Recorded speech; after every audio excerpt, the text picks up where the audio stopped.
Welcome, everyone. We're so happy to see you. Hello. Hello, all. Oh, I'm Judy. I've just had to mute everyone because it looks like folks were able to unmute themselves. Yeah. We've just muted you all as you entered. So we are so happy to have you, and we may need to do that. It looks like people only get muted after they've come in. So you may need to do one more quick mute of everybody, okay?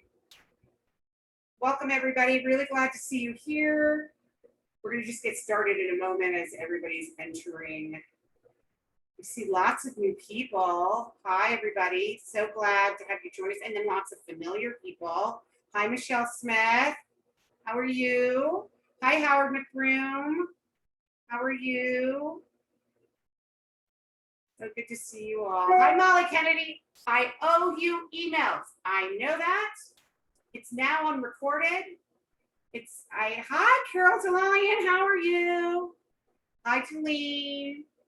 This is good. I'm seeing everybody. Wonderful. Thank you all for joining us. Okay, so as we're getting gathered, reminding everyone to select a language. Please go down to the bottom of your screen and choose either English or Spanish. Those are your only two choices. Please do that now. And then I would like to ask our Spanish interpreter, Lorna, to please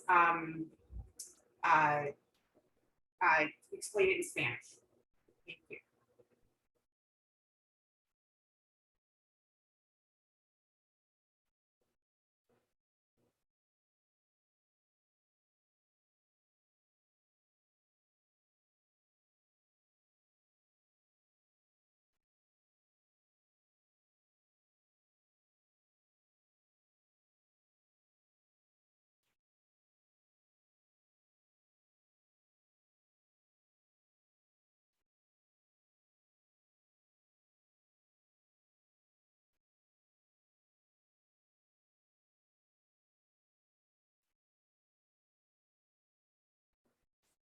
We also have available live transcript.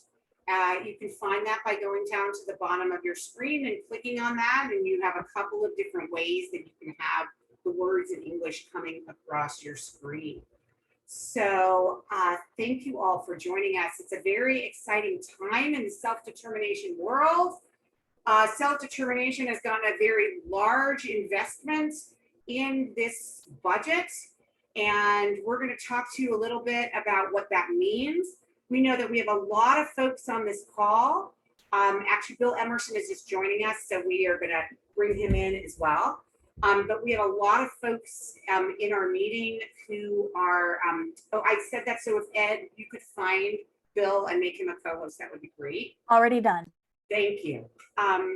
So let me first introduce myself for those of you who've never been on an SDP Connect. My name is Judy Mark. I am the president of Disability Voices United, which is an organization directed by and for people with disabilities and their families. I myself am a family member. I have a 24-year-old son who is in the self-determination program. We were founded by the folks who helped to write the self-determination law. So we have a particular passion to ensure that it is implemented effectively and appropriately for all of you. The topic today is, once again, because so many people have joined us, I'm going to just recommend that everybody select a language. Even if you are hearing me now as an English speaker, you should still select English, because we often get questions in Spanish, which will be simultaneously interpreted into English, and you will only hear the Spanish if you don't select a language. The other thing is to tell you how this SDP Connect is going to work. So you all are muted upon entering, and the reason we used to not do that, we used to let people unmute at will. And the reason we've had to stop doing that is because there has been a terrible plague of Zoom bombers in the DD system, and they unmute themselves and say really horrible things. And we want to make sure to keep this, keep our community safe from that kind of horribleness. People need to do something better with their lives. And but you will all be able to ask questions, and you will be able to ask questions and give comments in a couple of ways. You can either put it in the chat. This is a meeting and not a webinar. And so because of that, we are able to, we do not have a Q&A, but what we have is a chat. You can put your questions in the chat, but if you would like to ask them verbally, then you use the raise hand feature. And you do that by going down and clicking on reactions and then choosing raise hand. You can also do things in the reactions if you're very happy at what Kurt Child is saying, you can give him a thumbs up. If you love what Bill Emerson is saying, you can give him a heart. If you think something's funny, you can make it a happy face or a laughing face, okay? And those emojis go away with the exception of the hand up, and you will have to go back in and lower your hand. All right, I'm teaching y'all a little bit about the way to work Zoom. We really try to let everybody speak, but we do lose our interpreter, our Spanish interpreter at 6 p.m. And so therefore we'll probably close it off just about at that time. As somebody is saying that they're hearing interference, are other folks hearing me clearly? I'm looking at Kurt. Kurt's hearing me clearly. Okay, so it must be on your end, my friend Carmen. You might want to go out and come back in. All right, so the topic today, so just so that you know, for those of you who are new, SDP Connect started during the pandemic because we wanted a way to connect with everybody. And then what's happened is we've turned it into something that we'll probably do forever because it's been so successful. And what we are doing is, it used to be every week and now it's every other week, although this week we're doing it 1 week in a row because there's such an urgent matter of the budget. But we generally meet every other week with many topics. And the topics, we record all of our SDP Connect meetings, and you are able to find all of them on a website that you can get to by going to theinterchange.org. You have to put the word the first, one word, theinterchange.org, and select self-determination. We also have an interchange on communication access. And so it's been put in the chat. We have it in both English and Spanish. We have ways for you to connect with each other through a forum. And you can also find the 25 or 30 SDP Connects we've done in the past year to be able to go back and learn from each other. We're probably going to start over from the very beginning once in the next couple of weeks, as soon as we get through the state budget cycle.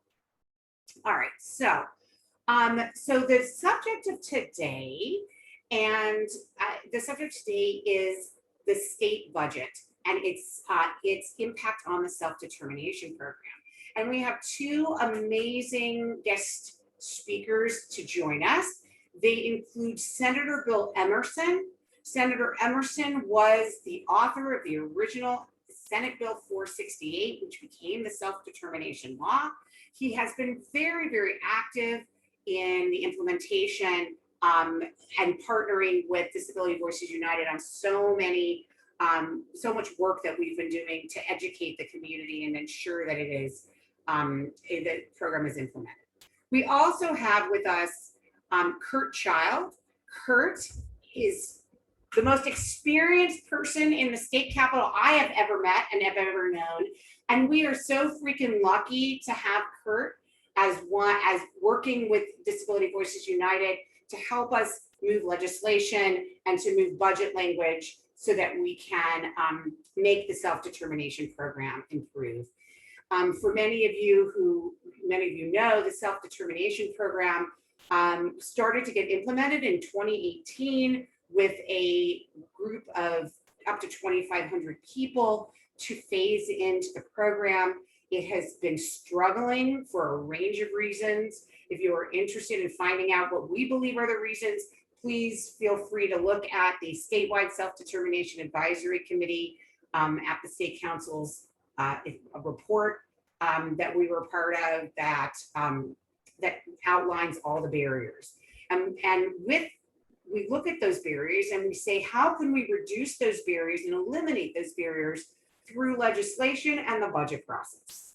So I know that so many of you have no idea how the budget process works. It's incredibly confusing to me, and I have learned through experience over the years.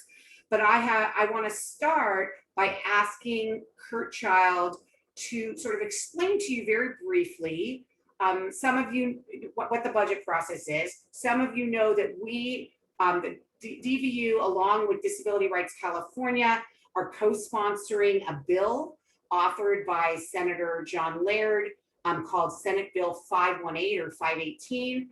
And so I've asked Kurt to explain to you how we're moving from this bill that so many of you made calls and supported into the budget process.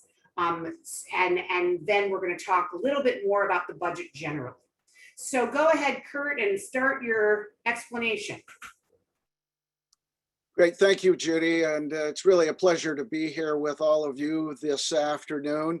And congratulations on all the great work that you guys have been doing and continue to do in supporting all the work that happens up here in Sacramento, because it's really you all that have the impact on outcomes. And, we lobbyists can have the conversations, but it's nothing without really you all on the ground that know the programs, know your families, and individuals that can really make things happen. So thank you all for the work you do on that. I'll just say a little. I spent a number of years working for the legislature as consultant in the Assembly Human Services Committee, and then worked in the Davis administration as director of the Department of Child Support Services, and then spent a number of years working for the judicial branch, doing their legislative work. So I've spent a lot of time working on budget over in every branch of government now, and there's always something new. Let me just say, it's often confusing. You've all heard, how does a bill become law? And sort of this process that you find an author to do you first have a good idea, then you find an author, and then you move it through the process. And in California, it's a pretty laborious process that takes the better part of the year. And then if you are successful, you get it to the governor, and if you're very successful, he signs it. But what I wanted to just mention to you all, so as Judy said, that we've been working on your DVU sponsored bill and moving that through the process. But there's also another way in California to make some of this sausage, and that is through the budget process. And just briefly, it is a little arcane. It takes a lot of insider knowledge to be able to track it. You've got in each house a budget committee, and then you've got several budget subcommittees that pour over 100 billion plus budget in California. And the budget process really just begins in January, where the governor presents the legislature his proposals for the upcoming fiscal year. So the fiscal year, which begins in California on July 1. So the budget process that's happening now is the budget that'll go in effect on July 1 this year. So for 12 months this year, 6 months of this year and 6 months of next year.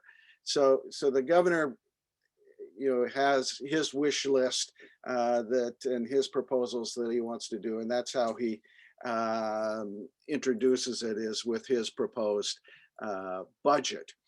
And the budget committees then have start having hearings on the governor's proposals.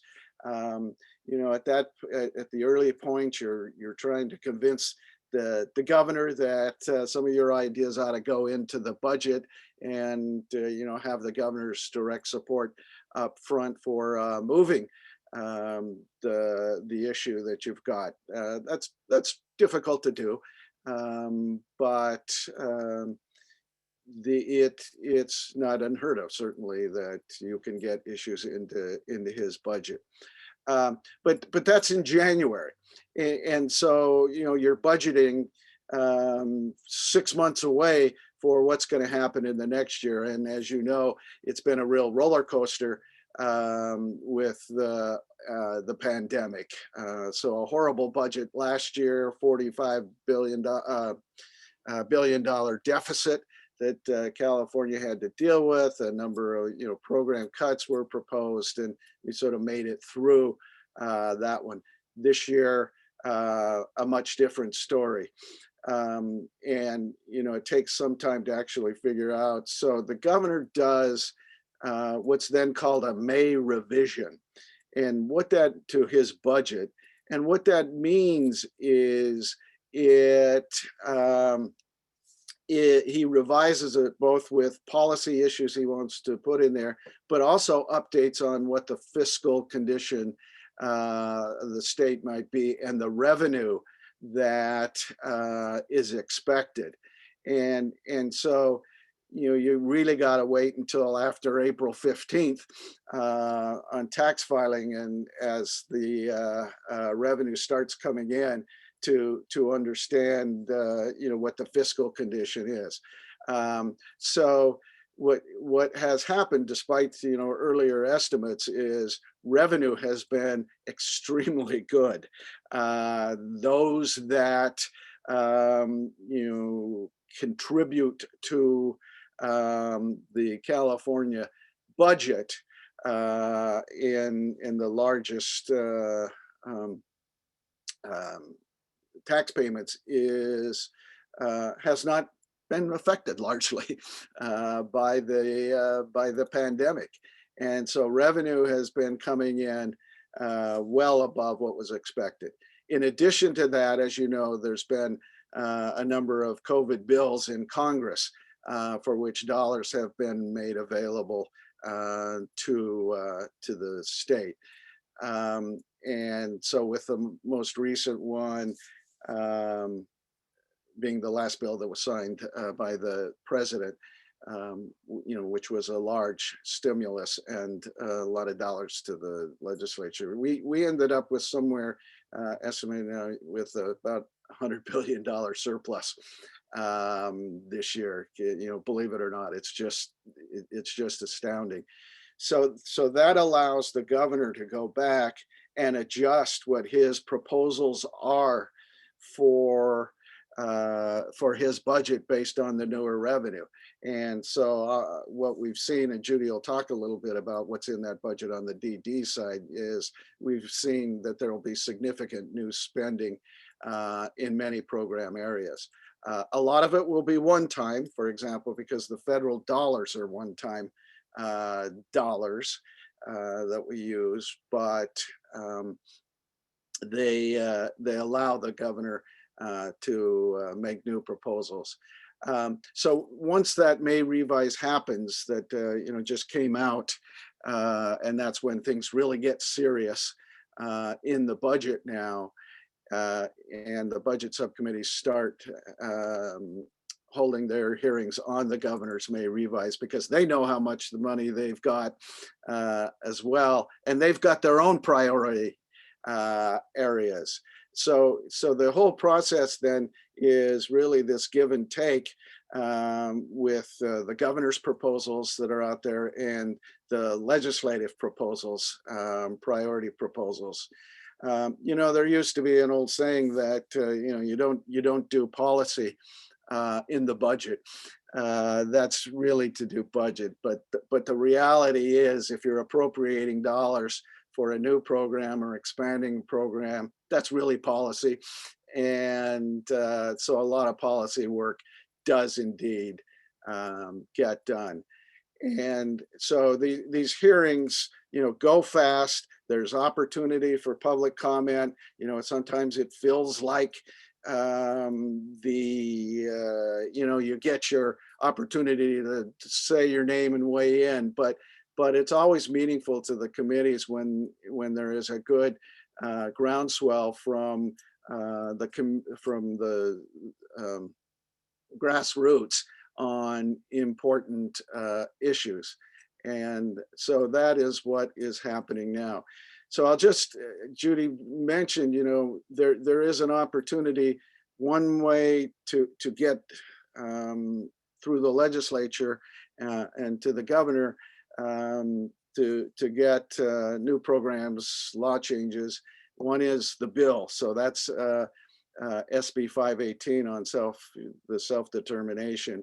And that's moving forward. It's passed unanimously through the Human Services Committee and the Judiciary Committee, and is now sitting in the Appropriations Committee, where they decide which bills are going to get funded. But at the same time, it poses a real opportunity to actually get your bill done in the budget. So the budget consists of one budget bill. Usually there are a couple that can follow, but one big budget bill. And then what's called, the term of art is trailer bills. And those trailer bills are bills that implement the budget. They are law, and they implement the policy provisions in the budget. There's usually 20, 25 of those trailer bills that happen. And it all has to be done by June 15th, which is the constitutional deadline to get it to the governor for his signature by July 1. So it all happens very quickly. And so right now, what we're working on is trying to get the language that's in our bill included in the budget, because if you can get it done there, it's done, and the budget becomes effective on July 1. And so the effective date of these changes are July 1 as opposed to January of the following year. The other major piece of that is it assures you got funding for your program that you're moving forward. So our effort now is really trying to focus on to get that bill done in the budget, where, as Judy will tell you, like on self-determination, the governor is proposing some significant expansions on that, and we think that this ought to accompany that expansion. So while you may hear, you got this bill and maybe it didn't happen, but it got in the budget, doesn't matter.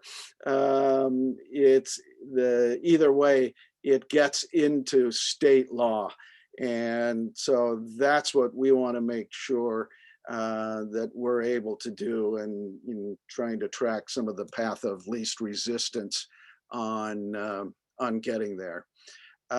Judy, does that get sort of enough fun? So there's a little understanding, you got these two tracks on legislation. We're deep into the budget process right now. And like I said, we'll continue through June 15th to work through both the language and get funding in the budget. And the fact that we've got the surpluses that we do makes life a lot easier than it has in the past. So, in many respects, it's important to strike while the iron is hot.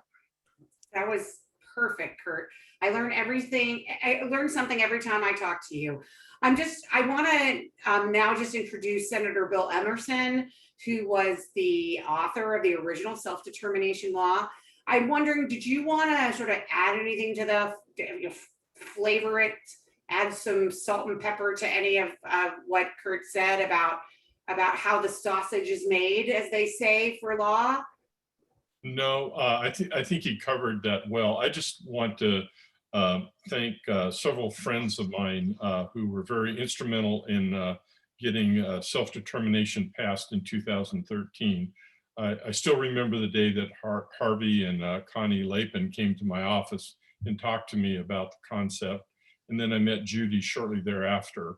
And we had a great legislative victory. And it's been entirely too long for the implementation of this program. And that's why we have gone to Senator Laird to introduce Senate Bill 518.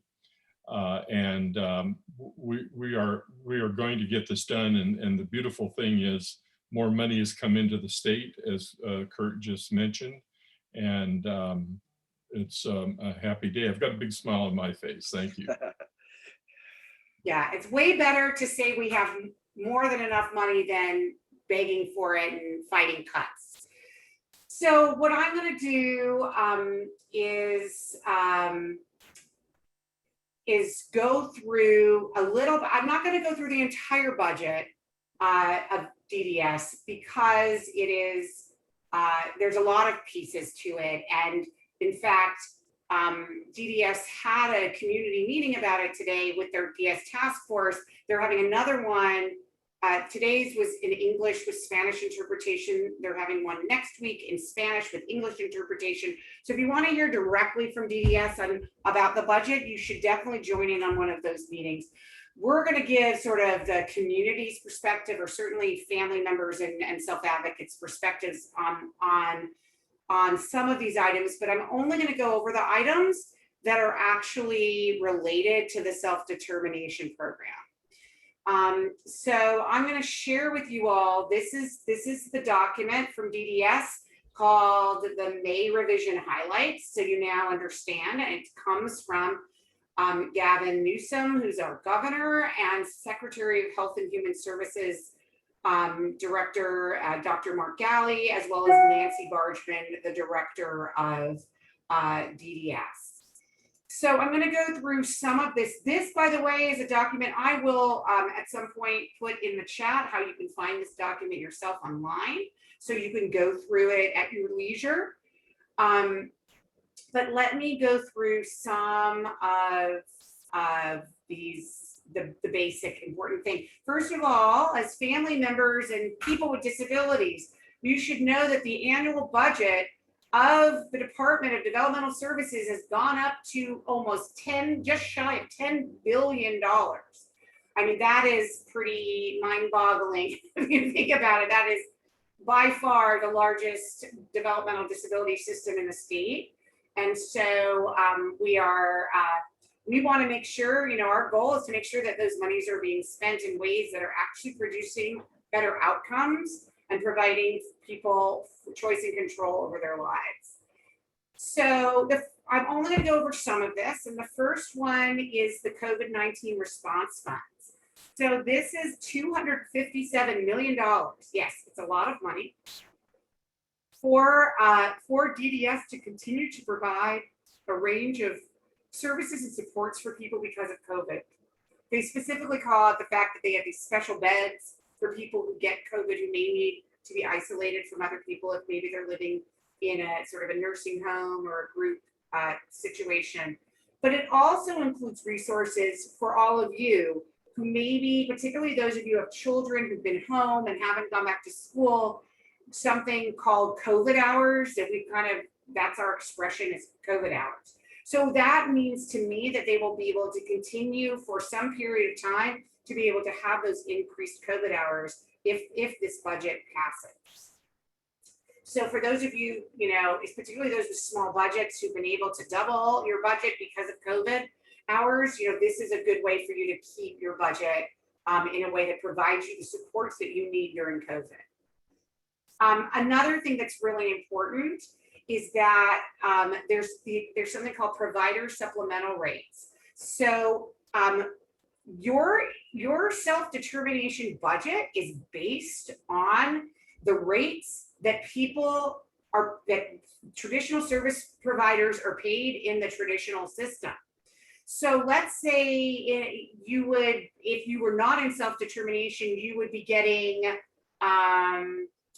you're in a day program, you would have been in a day program for 30 hours a week or 20 hours a week. That rate will be increasing this year. And so because of that, or actually the rate kind of stays the same because I think they're eliminating the suspension. But it's really important that as you are developing your individual budget amount, that you are ensuring that your regional center is providing you with the actual rate that exists now and not an old rate that may be lower, so that you can certainly have what is fair in your budget based on what the traditional system offers. This is not related to self-determination, but I wanted to just mention that they're investing in additional what's called START teams. These are teams that provide help in a crisis, or often it's a behavioral or medical crisis. And we know, because we have been working at DVU on asking for justice with for Isaias Cervantes, who is a man with autism who was shot and paralyzed by our local LA County Sheriff's Department.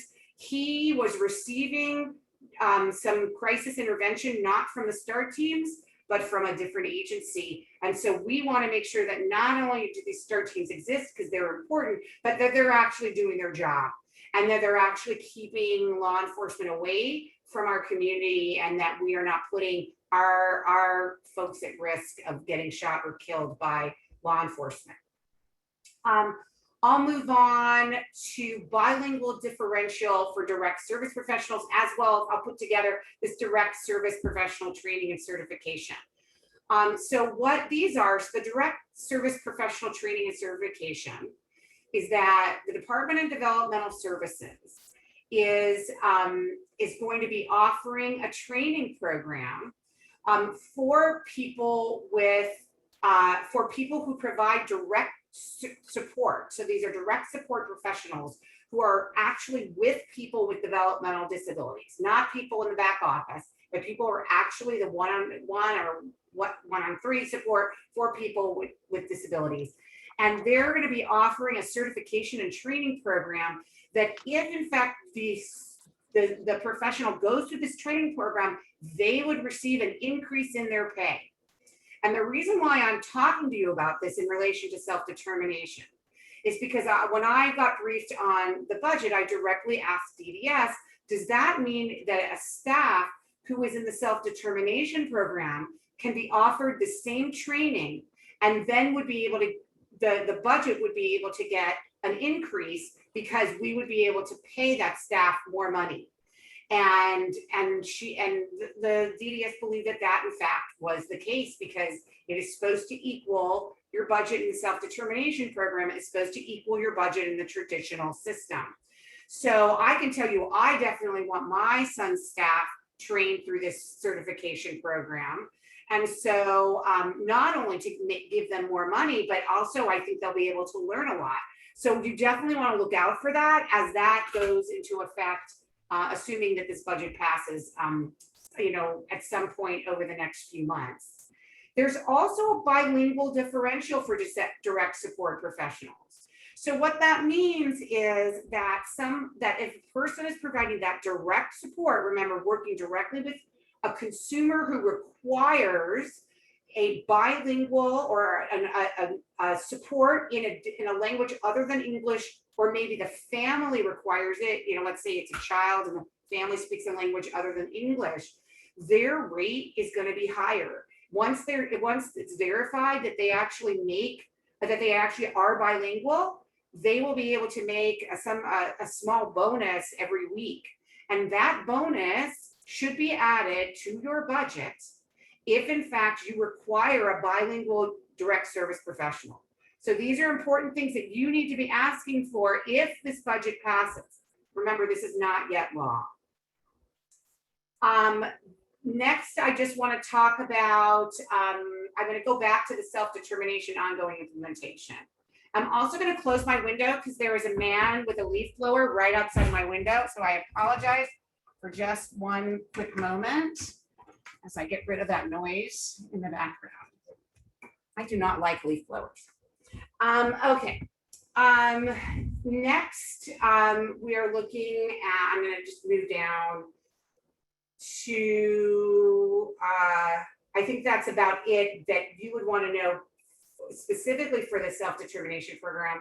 There's many other features, including providing increased service coordination for people who have, for consumers who have low or no purchase of service. So people who have very, very low budgets or no budget at all would be, will be getting, the regional centers will be getting more funding so that they have more service coordinators who can pay attention to these families and these individuals. There is also a piece that somewhat relates to the self-determination program, and that is called the performance incentive program. And what this is going to be a longer process where DDS is going to be working with regional centers and the community to establish what they're calling benchmarks and improvement measures, to basically say to regional centers, you must do certain things, to whether it's to reduce racial and ethnic disparities, to increase employment, to reduce mortality rates, whatever these measures may be, that we are going to work with regional centers to set up some goals for them to reach, just like we all have goals. We have goals in our IPPs that we have to meet and we strive for. We're going to be doing IPPs for each individual regional center, and we're going to hope that they're going to meet those goals. I have just thought of that analogy as I'm speaking, but that's really what it is. Maybe we should do a regional center, person-centered plan for each regional center for them to help them meet their goal. And in exchange for meeting these goals and these measures, regional centers will over time receive significantly more money to hire more staff and service coordinators and to be able to reduce caseload ratios. We are very supportive of this concept of reducing caseload ratios, but at the same time having very clear outcome measures that we can look to for regional centers to meet over time. All right, I'm now going to go back up to the self-determination program. So specifically, the governor is recommending, he has asked the legislature to approve $10.3 million to help to implement the self-determination program. And it's going to go to several different things. We'll do it in the order in which they put it in this paragraph. It's going to fund supports for transition support services. So this is what we've been asking for a very long time, is to ensure that people, as they move into the self-determination program over the next year or two or three, that you all have access to the same funds that people in the phase-in period have. And so what those funds look like is up to $2,500 for doing person-centered planning, for developing your spending plan, for identifying services and supports in the community and activities and items, and to provide advocacy for you as you are moving into the program. Once you enter the program, those funds stop. And we are, thank you, Nina's explaining that TBL means trailer bill language. I think that Kurt explained it. It's the language that sort of goes with the budget and explains exactly how money should be spent. That you should know that we have yet to see trailer bill language on the self-determination program. While much of this we have seen trailer bill language on, we have not seen it yet on the self-determination program. At least at 4 o'clock, I checked right before coming on. The SDP Connect hadn't been posted yet. We're hoping, we've been promised it was going to be posted yesterday, so we're really hoping it comes out today. And we'll be able to know a lot more about what those support services are. So I want to let everybody know that what I've heard is that that $2,500 is not going to be spent in the same way that it was spent in the phase-in period. That there's going to be a tightening up on and a little bit more oversight to ensure that when people hire an independent facilitator or a planner, that we are actually getting our money's worth and the state's money's worth for those plans. We have heard a number of stories of families who've hired a planner who billed $2,500 to the regional center, and it's your taxpayer dollars to the state. And then there was actually no plan presented, or it was just a very simple plan and there was no ability, and they disappeared and they're not helping create the spending plan. And so I think part of this is going to be professionalizing the independent facilitation, which we are very supportive of, as long as it allows for equity and ensuring that everybody can access these funds and access an independent facilitator who is culturally sensitive and meets their needs. As soon as that trailer bill language comes out, we'll send out an email blast. Please make sure that you're on our mailing list and that you're able to find out exactly what it says. Okay, the second piece is improving orientation and training. So there is $600,000 for two statewide organizations. One will be selected, they will both be selected through a proposal process. Well, the organizations will have to compete for the contract with the state, with DDS. And one organization will be hired to, will be given a contract to create a statewide orientation for participants that that will be used to make sure that it is the same across the state. The second organization will be funded to provide to develop a training program for regional center staff, particularly service coordinators. So I think that, you know, that is really important. We have found that the orientation has been a huge barrier to a lot of people participating in the program, and to have a really good orientation that meets people's needs, hopefully being online, will be a great thing.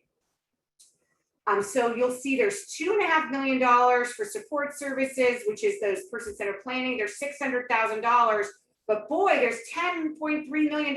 Where is most of the money going?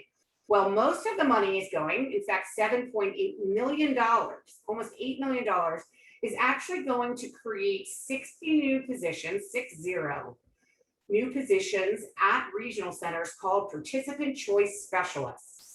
And their job is to improve the process for individuals to transition from traditional services to the self-determination program.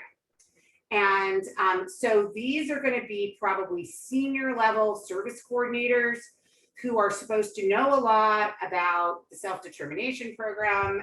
They're supposed to know a lot about how person-centered planning works. They're supposed to know about budget development. They're supposed to know a lot about the spending plan. And we're hoping that they actually do know about it. One of the things that is has been really frustrating for a lot that we've heard from you over the many months that we've been doing SDP Connect is that you have been waiting a long time to get answers from your regional centers, that you don't, that you're not being responded to at your regional centers, and that you're facing a lot of barriers. Well, regional centers say that the reason why those barriers exist is because they don't have enough staff to work on it. Well, this is going to give them that staff. So in our view is you got the staff, now let's get the work done. And so one of the things that's important to us is that this almost $8 million is provided to regional centers with a set of benchmarks and measures that they should meet in order to ensure that the self-determination program is being implemented correctly. And so we as an organization are working on our suggested benchmarks and measures. I'm sure that that DDS is going to be working on their own measures that they believe work. And I think, you know, all of you could have your own views. Remember, these are taxpayer dollars, so we can certainly have our opinions and try to make our opinions known about how this should work. So I believe there is more. I should tell you there is more. So I'm going to stop sharing this because there's nothing else that I can find in writing to tell you. So what is more is that the Department of Developmental Services is going to be presenting, it was supposed to happen yesterday and then today, but they will be presenting what they're calling a self-determination program investment plan, which will include these dollars, but will also include a set of other directions and important ideas that they have to ensure that the program is implemented well as it goes statewide. One of the things, we have not seen that plan. I have been briefed on some of the provisions of the plan. I have not seen any of it in writing, so I could not attest to whether it's going to be good or bad until I see it. And one of the things that we know is in there is that the program will begin statewide on July 1st. We know that we've been saying June 7th for a very long time, and that's because that's what DDS was saying. The reason why it was June 7th is because the clock started ticking for the 3-year phase-in when the waiver was approved on June 6, 2018. And but DDS is realizing that starting on the 1st of the month, July 1st happens to be a very important date for many reasons. It's the first day of the new budget. It's also the day that the self-determination waiver, which is our contract with the federal government, our new self-determination waiver goes into effect. And it's also the 1st of the month. And a lot of regional centers do not actually place anybody in the self-determination program until the 1st of the next month. So this is, you know, we are not opposed to July 1st. I know I've been seeing a lot of talk on Facebook of people being very upset that, you know, they've been, you know, something's up, something's fishy. It is not fishy. To us, it makes sense to just make it July 1st. And I want to say that doesn't mean you can't get started. You really should get started in the program now, preparing, start interviewing independent facilitators. That can take time, everybody, to find the person that you connect with. Start thinking about your hopes and dreams in the world. You know, look at the book that, if you came to our conference, you're getting this book that has ideas of how you can think about your future and what your future could hold. So there's a lot of things you can do before July 1st, so that once July 1st comes and you start having meetings with your regional center to get into the program, you can get prepared. So I don't know if Bill or Kurt want to add anything on what I just said, because then I'm going to flip back to Kurt to talk a little bit about our proposal for an ombudsperson. Do you either of you want to add anything on what I just proposed? Okay. No, okay. I did forget one more thing. In this SDP plan that we have yet to see, we are hearing that there is going to be some clear direction around people's authority to spend money the way that they choose. There is a directive out there on spending plans that is very clear to me, and it says that regional centers do not have approval authority over a participant spending plan. Spending plans do not need to be approved. They do need to follow certain rules. You have to make sure that you have tried accessing what's called generic resources or community resources first, number one. Number two, you have to make sure that all the services and supports you are purchasing are fully integrated in the community or in your home. So if something you're doing at home or something you're doing in the general community needs to be paid for. And what that's meaning is that those funds shouldn't be spent on segregated programs where everybody who's with you is, it has a developmental disability and is using either some sort of regional center funds to go to that particular program. That's really what that rule is for. And number three, that it has to be a service that is going to be paid for and partially by the federal government. And for those of you who have our wonderful manual, you'll see a list of 26 pages of services. It's extraordinarily large. There's a lot of possibilities of amazing things you can do in your life. And this is, and so, think outside the box. That's why the book is called that. So we know that there's going to be some clarification in that, in the SDP plan.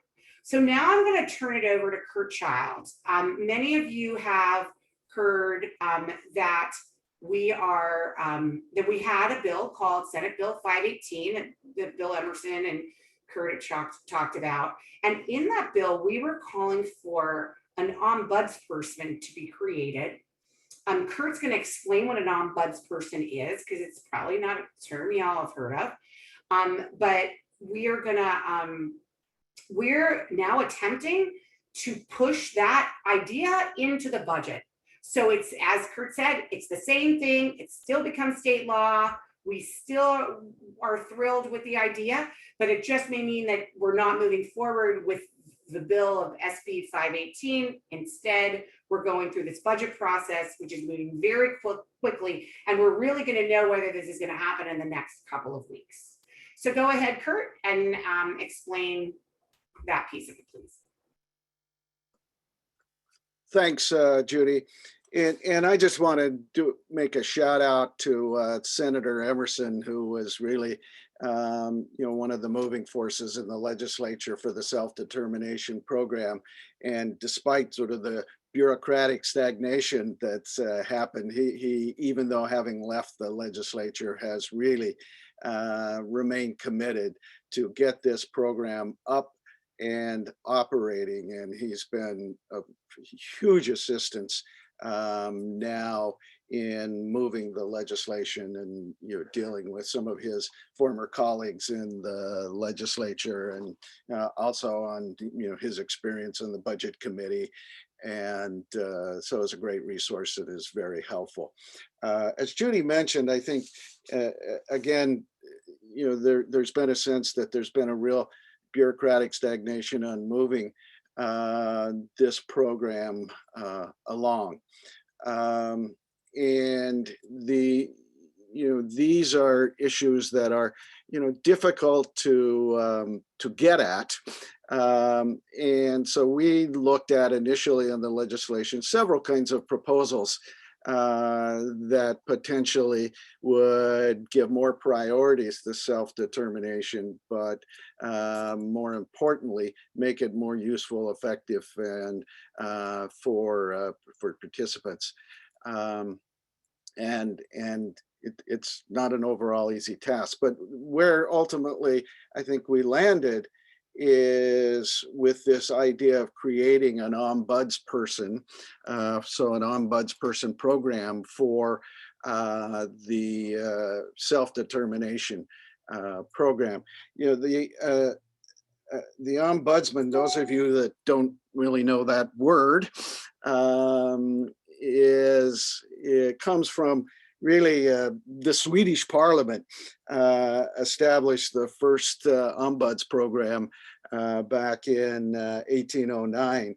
And what an ombuds person refers to is someone who acts on behalf of another as a protector against oppressive measures by the government.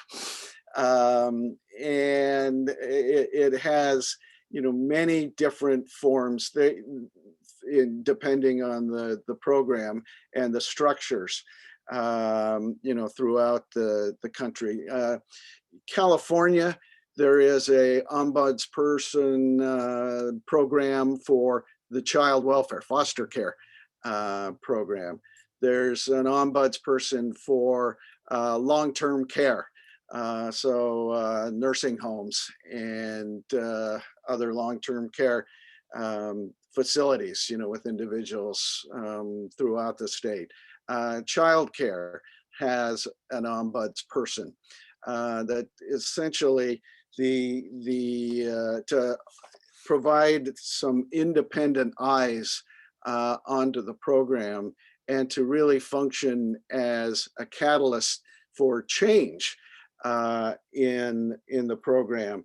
And so, you know, some critical elements of an ombudsperson is the importance of being independent and autonomous. And that is not controlled by the organization that actually is administering the program.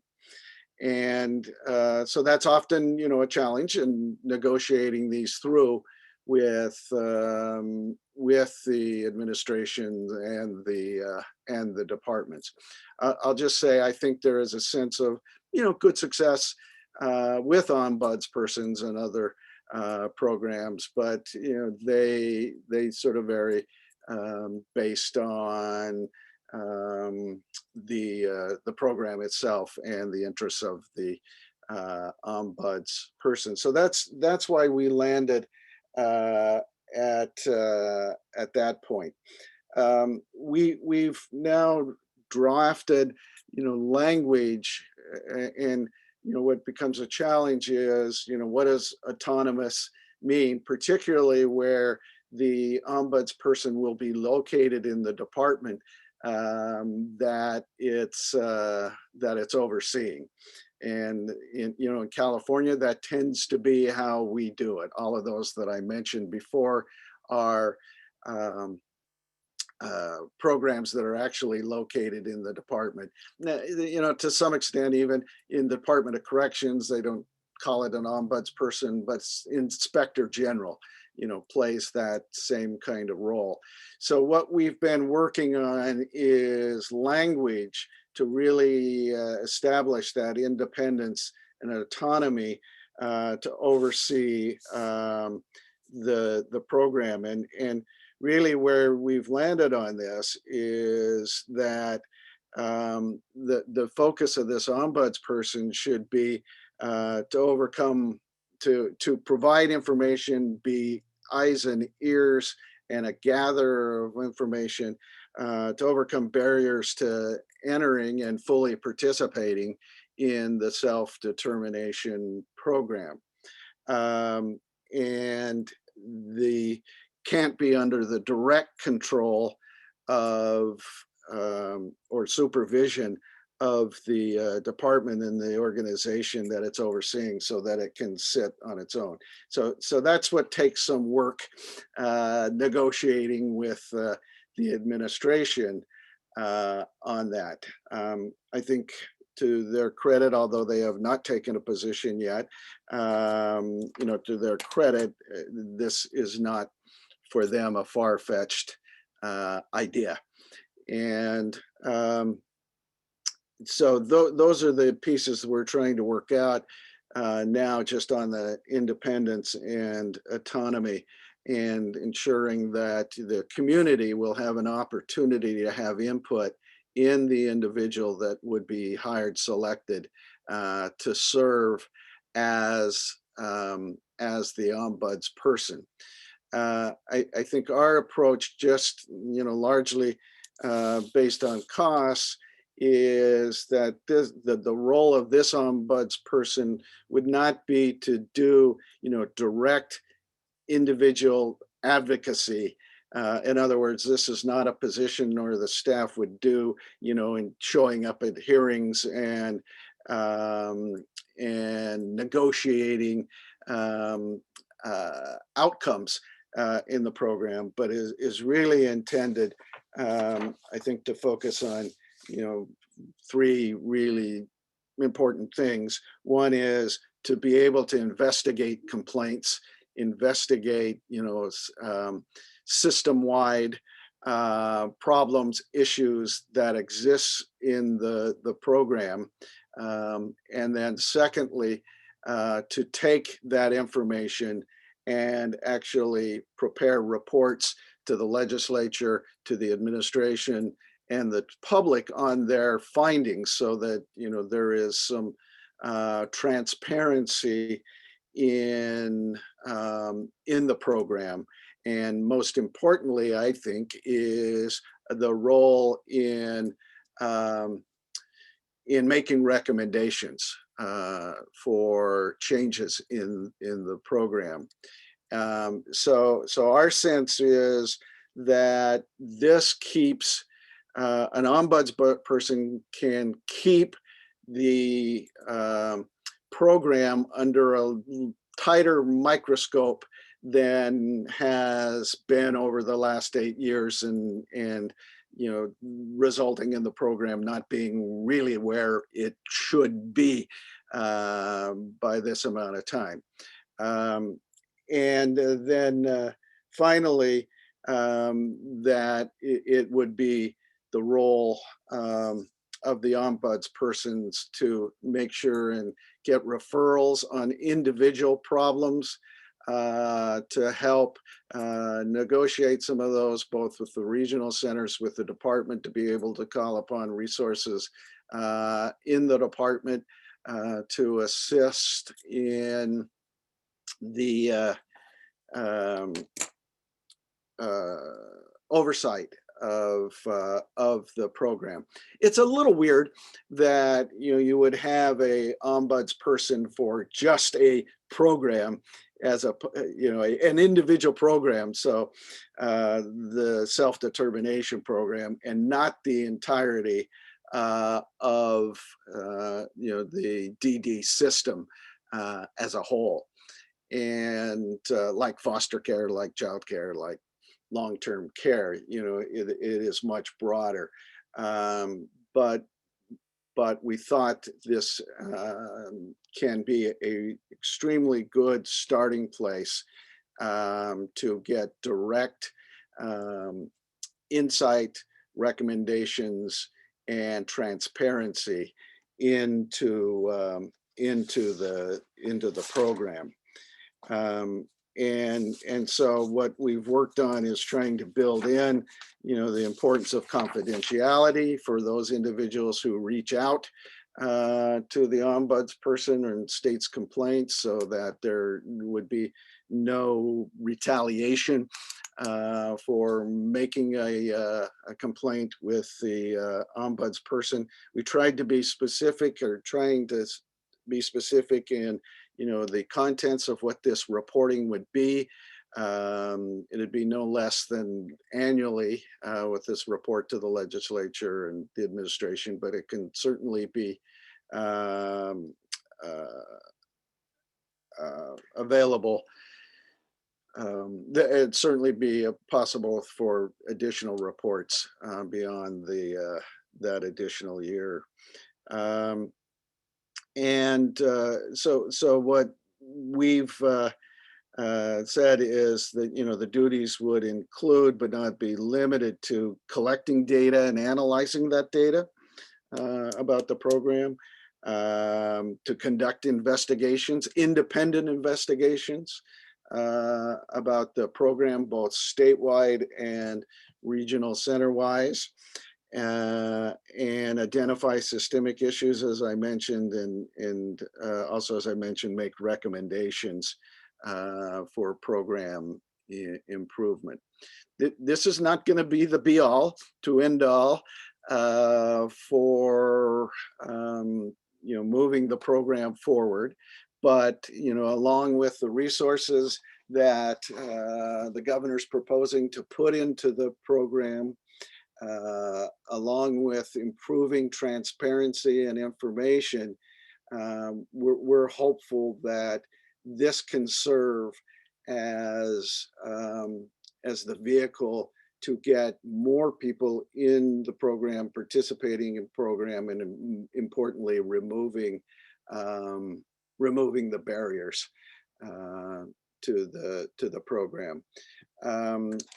We so far, the bill that's considered this idea, as I mentioned earlier, has both been approved unanimously by the Senate Human Services, the Senate Judiciary Committee. So there we think good legislative support for the concept, and agreement that this could move the transparency of the program forward. And what should follow the transparency is greater participation in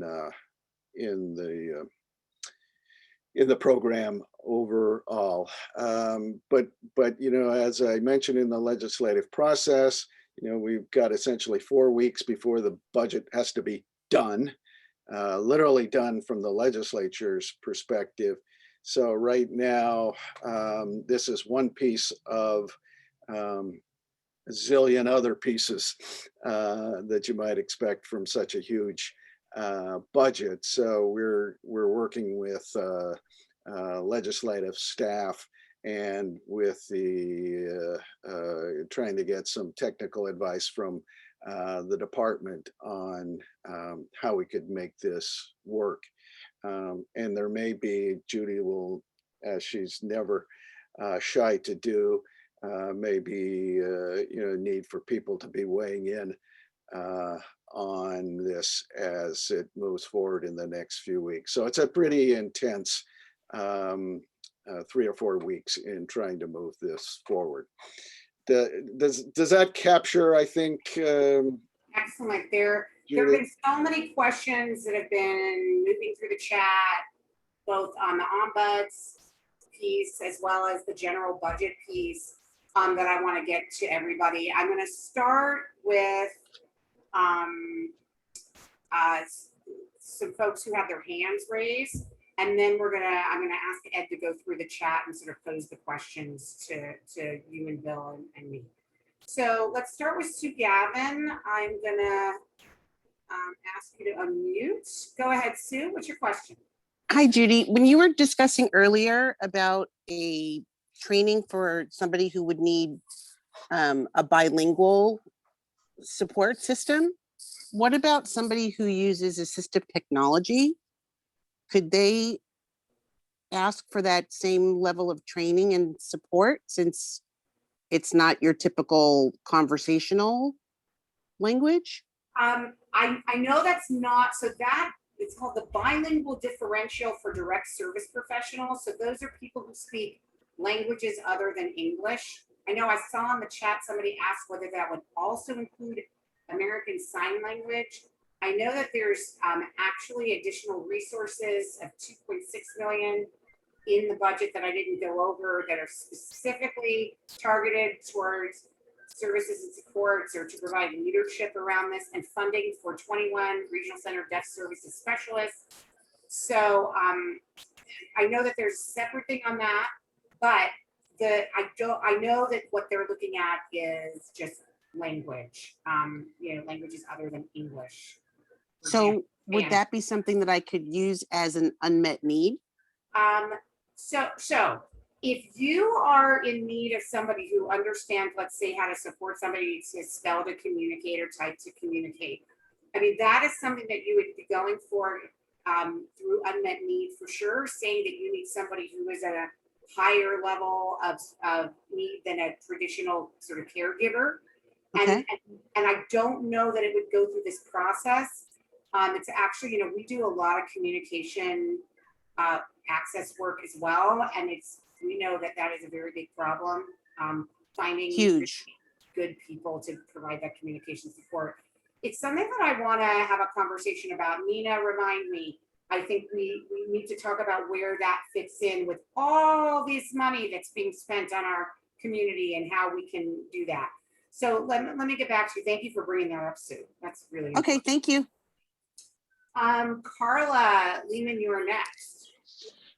Yes, I wanted to ask you about what you said about the spending plan, because I know there is a big issue right now with the regional centers need to sign the spending plan for the FMS to actually release the funds. So I think what happens is the regional center have to send different POS depending on each code. So they send one POS for 331 and then a different one for 317 or something like that. So if you want to make changes to it, you send a new spending plan, but then the regional center stays forever, doesn't sign it. So the FMS doesn't do anything about it. So how can we fix this? I know there is an FMS here right now. I don't know if you can explain a little bit more about it. And So this is something that we have brought up to DDS repeatedly, and they are hearing it. So one of the things, I'm not sure if it's in this mysterious SDP plan that we are trying to, get a hold of, hopefully by the end of today. But we have heard that one of the things they are talking about is reducing the number of service codes. So right now there's probably 25 service codes. So if you're changing an expense from one service code to another, it becomes this whole big process. We're hoping to reduce those service codes to just a handful, so that when people are changing something in their spending plan, the only thing that's really being looked at is that it should be a very seamless process. The only thing that's being looked at is to make sure that what you're doing is still integrated in the community or whatever. Because you can't go from, let's say it's under employment, the employment code, you can't go from having a fully integrated job and then want to spend money to be in a sheltered workshop. You can't be in a sheltered workshop in these group work programs under the self-determination program. So there has to be that check and balance that the regional centers make. But if you sort of easily make those, meet those qualifications, then there should be sort of an automatic sign off on this and not a burden. I mean, regional centers are going to need a lot more training to understand where they're allowed to weigh in and where they're not. And that has been, to us, one of the most important things that DDS needs to do, and that hopefully this ombuds person will be part of as well. Because if we don't get regional centers to understand that this program is not the same as the traditional system, this is about people having choice and control over their lives. And sometimes you may not agree with the way they want to spend their money, but it is their budget to be spent. And as long as it meets all the qualifications, which that it's integrated, it's a home and community-based service. So it's either in home or it's community integrated. It is in the waiver, which most things are, by the way, or it's third, that it is, what is the third one? If you have asked for generic resources first, so if it's, let's say it's a speech therapy that you've asked your insurance company to pay for speech therapy, I always say, don't put things that will trigger the generic resource in your spending plan. Put other things and call it something else, do something different. That's the whole point of self-determination, is to think outside the box and not do things that are in the traditional system. So, so if it doesn't, it should be a seamless approval, and this is what we're pushing towards. Thanks, Cara. Really important. Thanks for being such a good advocate on it. I wrote this silly note right in front of me, and it's been staring me in the face for the last 15 minutes to say to you, and I keep forgetting to say it, so I'm going to say it now. One of the most disappointing things about this budget is they're spending gazillions of dollars everywhere. They're just throwing money left and right at everything, but there's not a single increase in services for people with developmental disabilities. The regional centers have received a ton of money that you'll see that service providers, while they want way more, they're getting $527 million.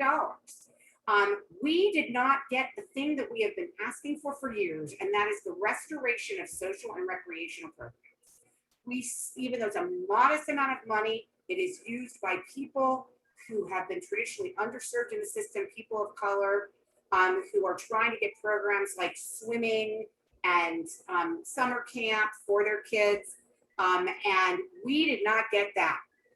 DVU has mounted a campaign on this annually. We have a website that still exists called restoresocialrec.org. I'm going to revitalize that website because we are going to mount this campaign it's going to be a 1-week campaign. As Kurt told you, this is all moving really fast. We know that we have some supporters in the legislature who want to put it in, and I think it's going to end up going in. It's just, we've got to get the governor to sign off on it. And if there's any year for him to sign off on it, it's the year when they're rolling in the dough. So, I wanted to make sure it has an implication on on people in the traditional, I mean, in self-determination too, because if you would qualify for social work programs in the traditional system, you can add those funds into self-determination. Okay, so I'm going to go. Ed, did you want to ask any of the questions that have been floating in the chat? Sure. I don't know if you saw Carl's hand and you want to pause on. Let me, Carl's hand came after I saw a lot of these in the chat, so we'll go back. Got it. I just wanted to make sure that Carl knows we're getting to him. So I have several for you that I'd like to knock out that are, some of them are quick hits and one or two of them will take a little longer to answer. Danielle Alvarado says a client of mine was told they couldn't renegotiate their budget until the 1 year mark from the date the SDP started if more services are needed. And I'm just adding this. Judy, true or false? That is false. That is false. You can renegotiate your budget at any time during your budget year if you have an unmet need or change in circumstances. I will give you a very obvious example. If your budget year is, let's say, calendar year, January to December, but you exit out of high school in June, you don't have to wait till January 1st to start getting the services and supports you need as an adult.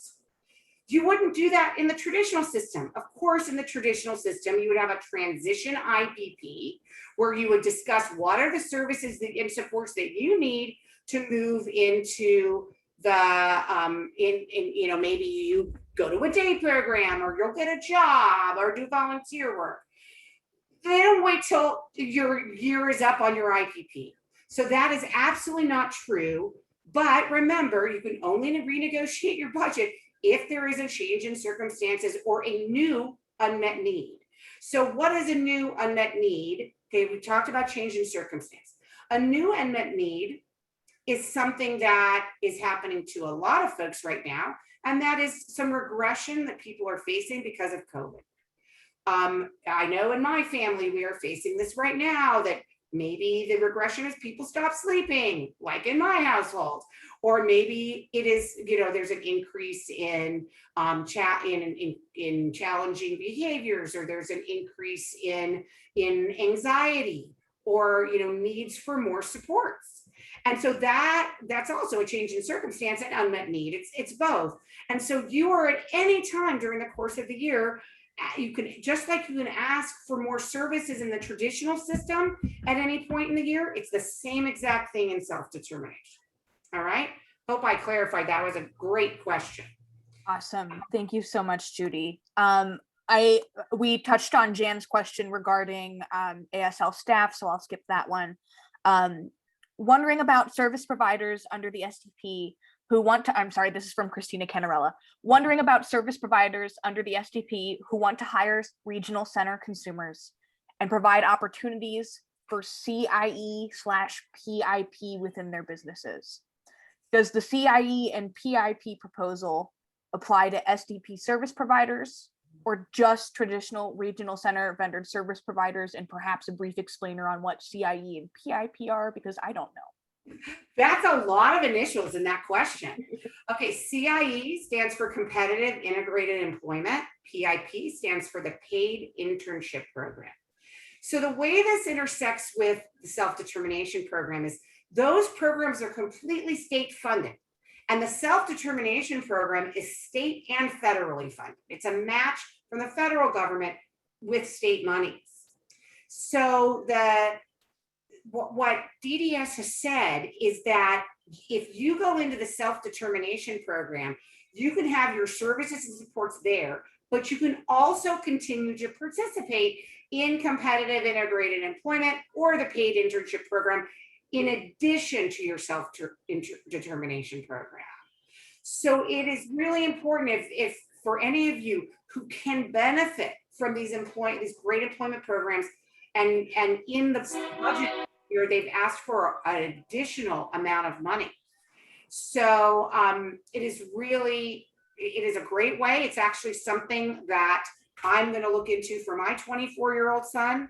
And those programs are available through your regional center, and you need to ask your service coordinator to identify some of the service providers who can help you identify jobs you get paid for those jobs up to, Carol Tilo would have to correct me, but something around 6 months.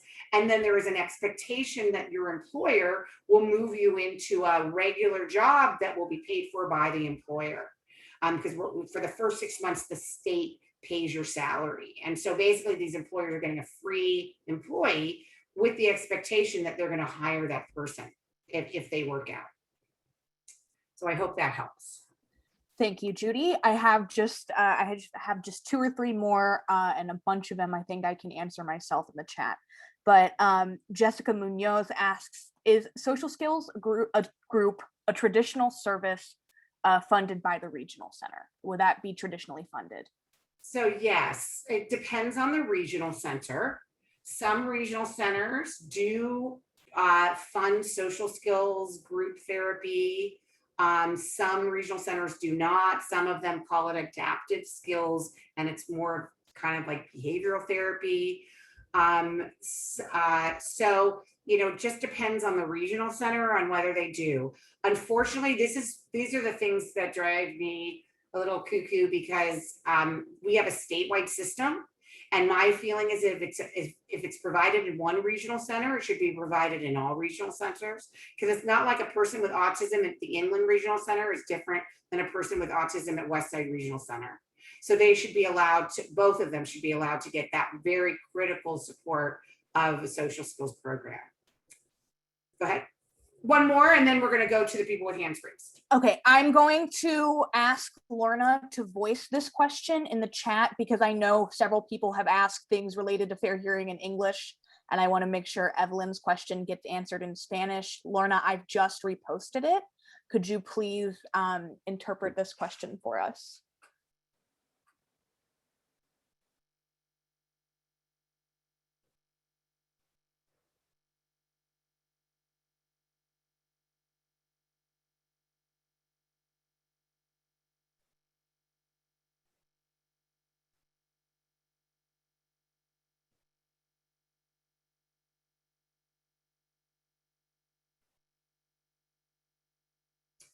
Great question. Yes, it is one of the great inequities in our system that regional centers can hire and spend huge amounts of money on lawyers to represent the regional center against families and individuals who are looking for services and supports. And we have to pay out of our own pocket for a lawyer, which basically nobody does, like literally nobody does. We have the Office of Clients' Rights Advocates who are available to assist and provide advice, but in the 99.9% of the cases, they're not going to show up to your fair hearing with you. And that means that you are all by yourself. And we are the ones that have been telling you all to go to fair hearing. We did a whole SDP Connect on fair hearing. We did a mock fair hearing at our conference. So we are encouraging you to go to fair hearing, knowing that it's actually an unfair hearing, because it is completely imbalanced, that the regional centers on one side have an actual highly paid, probably $250 to $300 hour lawyer, and that we have each other. And so, yes, that is a very big problem. But here's the amazing news. If you want to do this and you have the money, you are allowed to pay for a lawyer out of your self-determination budget. Now, that is a hell of a lot of money to pay. And if you are arguing over a few $100s or even $1,000, that money is going to be spent in a blink of an eye. So it just means that it's highly unlikely anybody will do that. But yes, you are. There is actually a provision, a section in the services called advocacy. Primarily what that advocacy is for is like to get generic resources. But I remember sitting at DDS many years ago and asking, could it be used to hire a lawyer against a regional center? And they said yes. I just don't see how you can afford it. It just, to me, it makes absolutely no sense to spend your money in that way unless you have a massive, massive budget. Okay, let's go to Carl. Go ahead, Carl. Hi, thanks so much. This is my first SDP Connect. It is awesome. Hey, I'm so My- glad. My intellectually disabled deaf son is wrapping up his first year on self-determination. I have interacted with Harvey Lapin over the years. Judy, we met at the Los Angeles LA Autism event, whatever it was. I can't express enough my gratitude to all of you who have brought into fruition a program that has been so impactful on my son's life, whom I believe to be the only deaf person on self-determination. We are coming up now with our annual certification, whatever. The regional center is making a very big deal out of this. So I'm a little bit nervous, but we should begin our second year on self-determination next month. I have a very mundane question. It was my understanding that when we go on self-determination, we're only going to have regional center reviews once a year. You know, we want to have our space from the regional center, but they insist that they have to come out 4 times a year. What's the deal with that? Thank you. You know, I'm not sure. That's a very excellent question. And it's the first time I have been asked that question, Carl. And I totally remember you've come to our in-person self-determination conferences. You're such a great advocate for our deaf self-advocates. So you know, I don't know. I could see regional centers saying they could continue to need to do quarterly visits because their responsibilities to the health and safety of a client. I need to get back to you on that. I'm going to ask that question to DDS and get a ruling because I have not thought about that. Not thought about it. Great question. Thank you. I'm actually getting a lovely private message from the wonderful Amy Westling, who's the head of the Associated Regional Center Agencies, who said that there's a regional center contract. In the contract the regional centers have with DDS, that they are required to provide quarterly monitoring for anyone not living in the family home, regardless of whether they're in the self-determination program, whether they live in a nursing home, whether they live in a group home or an apartment on their own. So that would lead me to believe that they do have to continue those quarterly visits. Okay. All right. Thanks a lot. Our final question before we head out and thank our amazing guest speakers is Mari. Go ahead, Mari. Oops. Hi, Judy. I'm so happy to see you, and I cannot wait to enter in self-determination. I just cannot wait. I'm counting the days. My question is, I think we asked this question before, but I think it hasn't been answered by regional centers and some meetings, self-determination meetings. When it comes to the COVID hours that has been used last year, and it's been part of the budget for every regional center client. The question is that those funds that has been used for the regional center client can be added to the POS of this 2021 year to be added to the self-determination funding. It's a very confusing answer for every different regional center that I have talked to. And specifically from website, I mean, I haven't heard an answer, but I was told that those funds might not be included in the self-determination fund, counted as a POS for my son specifically. So, and I know that has been added to another family, so it's kind of confusing. Can you have an answer on that? Yeah. So those COVID hours we talked about earlier, those are the additional hours that people get because they have to be supported in an extra way during COVID. Those have been on a monthly basis provided to people, and it's been horrible for everyone involved. It's been horrible for regional centers having to do new purchase of service authorizations on a monthly basis for hundreds of people, if not thousands of people. It's been horrible for the service providers and others who are not sure whether they're going to have that many hours next month. And it's mostly horrible for individuals and families who cannot count on whether they have that kind of funding in the future. What I don't know, what I'm hoping for, is because there's, you know, a couple $100 million put in the budget for COVID for the next budget year, will we be able to get some kind of assurance that we'll have these increased COVID funds, at least for a longer period of time than on a month-by-month basis? I don't have the answer, but that's certainly what we're going to advocate for, is to stop this month-by-month, you know, telling, you know, issuing what's called a directive and renewing these directives to ensure that people have these extra hours. I'm hoping that these new funds will help us clarify that for at least for the next 6 months. Okay. We'll let you know as soon as we have any idea. Okay, thank you, Judy. But I think, you know, the question also is the money that has been already, you know, used for the COVID hours. Let's say, you know, your son or my son have the COVID hours, or maybe my son, I would say, last year, and that is part of his POS, right? So that the money of COVID hours already used from last year is already part of his POS. Is that correct? No, it's not. It's no, because they're emergency funds. So when you're looking back at your last 12 months of expenses, you're not including these emergency funds.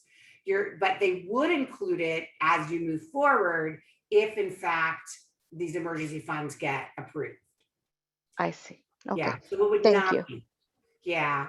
It's the same thing. Everybody should remember that if you have anything in your budget that was a one-time purchase, such as, you know, let's say they're altering your home or your van for a wheelchair, or, you know, some sort of one-time purchase, or in the self-determination program, let's say you buy an iPad or you buy an exercise equipment, those things that you can't buy that every year.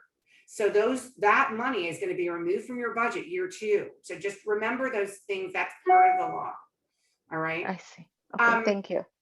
So I really want to thank,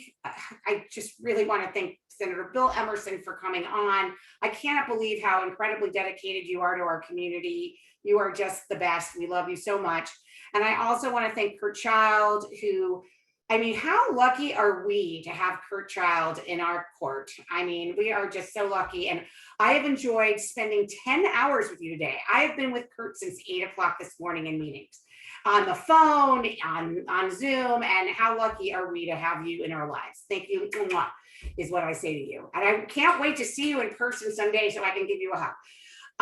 So I want to thank everybody for coming. As we will be doing another SDP Connect next week, which will be our regular SDP Connect. This was more about the budget. Next week, we will give you all a chance. We will spend even the first hour answering any questions, specifically those of you who are really new to the program. So I just want to thank you all. Kurt and Bill are getting lots of love in the chat as well. So thank you, everybody, and we will see you all next week. Take care. Bye-bye.